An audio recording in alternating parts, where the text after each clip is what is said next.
If you're watching this video right now, you're most likely thinking about moving to a new state or a new country. Did I knock it on the nail?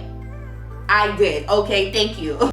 Hi guys, I'm Lovey and welcome back to Mind to Matter. Welcome back to my channel. Y'all, I missed y'all so much. You guys know I'm in Virginia, and let me take these off because y'all can't see me, but I'm super excited to be in Virginia. And don't forget to like, comment, and subscribe. Okay, subscribe to your girl. We're gonna roll to 1K. Okay, wait, let me stop talking and jump into this video.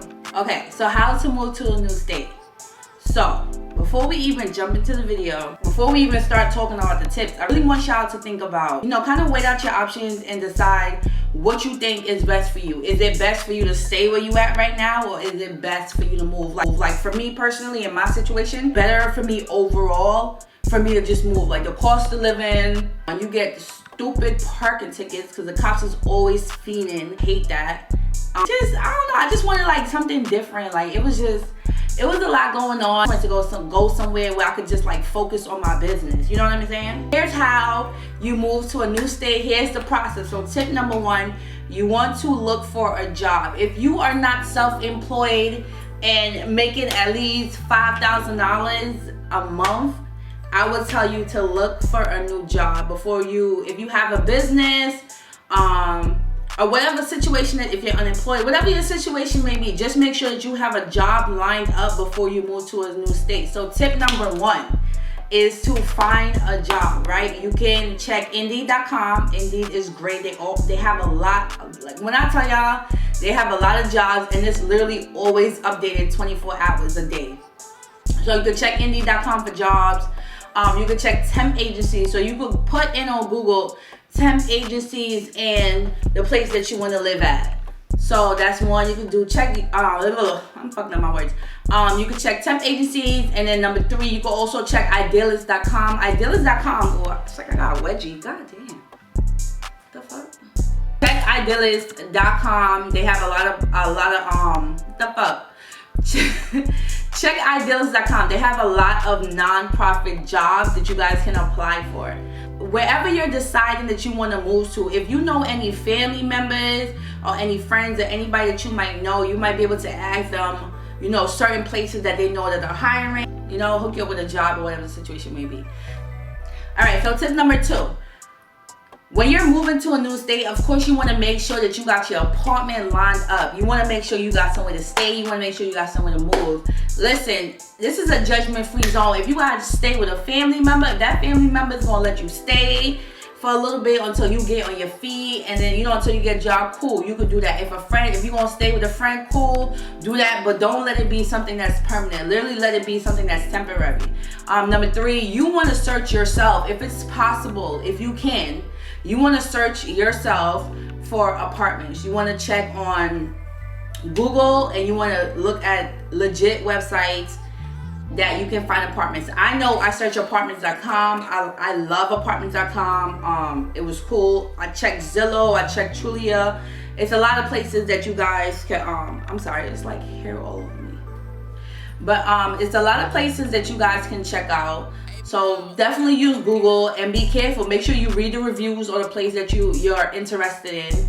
What else? Make sure that whichever apartment that you're looking at, make sure it has transportation nearby. Make sure it has a supermarket nearby. If you guys don't have a wash and dryer in your apartment, make sure that they have a laundry nearby. Also, the food in the restaurant and the clubs, make sure all those stuff are also nearby as well. I'm trying to see anything else that I got for tip number two. Also, you can make sure your job is nearby. You don't want to make sure your job is too far. Like, you don't want your job to be like an hour away. So make sure your job is also close to where you're going to be living. Make sure it's a good area. You know what I'm saying? And make sure that you could afford it. Don't get something, out of your budget trying to, I'm keeping up with the Jones. No, you're doing too much. You don't need to do all that. Listen, whatever you gotta do. If you need a car, you can get a car if you need to, because sometimes you're gonna need to get around, you're gonna need to travel, especially when you're moving to like states where they don't have a transportation system like New York City. Number three, which should also be like tip number one or tip number 0, is to start saving your money now. If you are in the process of deciding if you should move to a new state or move to another country or whatever the situation may be, start saving your money now. You know why you need to start saving now? Because you want to give yourself, I'm going into another tip, but you want to give yourself, if you're dead serious, you want to give yourself a deadline on when you should have your money and when you should start, you know, looking for an apartment, and when you want to actually move, when you can actually realistically see yourself moving. You don't want to say, I'm moving a year, but I'm not going to really move in a year. Like, you know, if you're going to say I'm going to move in a year, start saving your money and set that deadline. Like, by June 1st, this is when I'm leaving. You know what I'm saying? So tip number 4, once you have a deadline, you can actually put some action into what you want, right? You want to move, start putting some action into it. So you can start applying for jobs. Remember before the first tip I told you to start looking for a job? Even if you are self-employed, you want to make sure that you're making a certain amount before you just go and get an apartment. And you really put your plan into action. So you can now start applying for apartments. That's number 3. And you start saving your money. You don't want to wait 2 weeks before you move and then apply for apartment. It's a process. It takes time. Like, so make sure you give yourself at least, I would say, 30 days to 60 days, okay? For a job and for an apartment. So right now you put your plan into action. Right now, if you see a job on Indeed that you like, also make sure that job is a really good pay. That's a pay that you know you can actually live off of. Even if push comes to shove, I don't like to say this, but hey, if you gotta work 2 jobs at the end of the day to do what you gotta do, like, listen, by all means, do what you gotta do. Also, you're gonna need pay stubs. You're gonna need at least your 6 most recent pay stubs from your job. And if you're self-employed, you're gonna need at least 6 most recent bank statements showing how much you have in your account to make sure that landlord or wherever you're moving that you're able to pay your rent on time. All right, so boom. Now, so once you got your job and you found your place and you've been approved for it and you got your lease and everything like that, that's when you can put in your 2 weeks notice at your current job.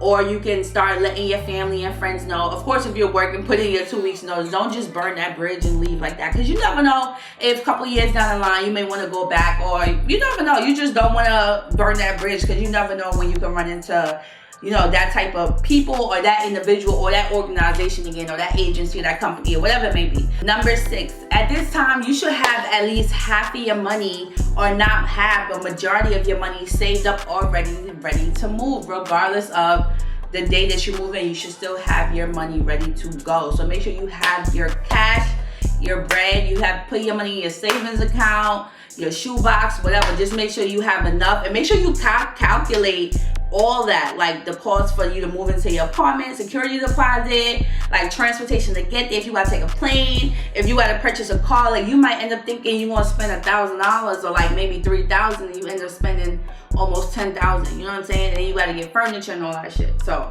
yeah, hold on, y'all, I'm thirsty as shit.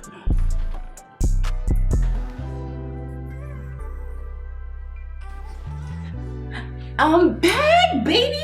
I'm back. Your girl is back. Back. Y'all got a thicky thick. And it's not cute. You're not trying to get Miss Piggy vibes.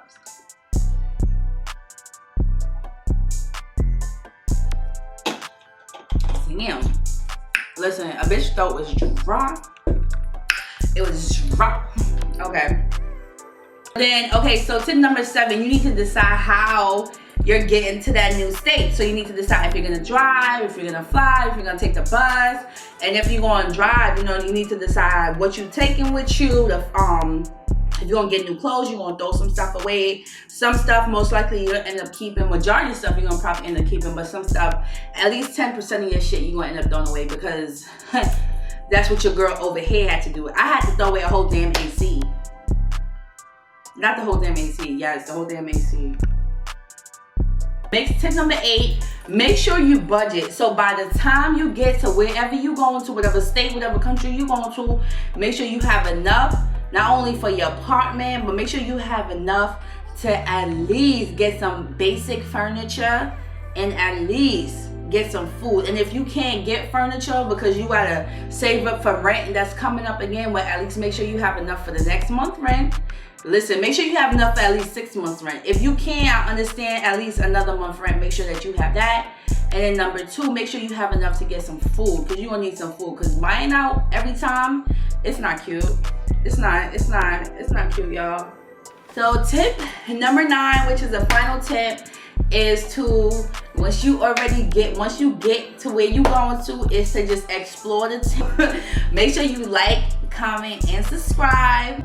I hope you guys enjoyed this video. Listen, take risks in life. That's the whole, if you watching this video, you're here, you're watching it because you're like, take the risk. It's worth it. It's definitely worth it. Like I said, weigh out all your options and everything. So I hope you guys enjoyed the video.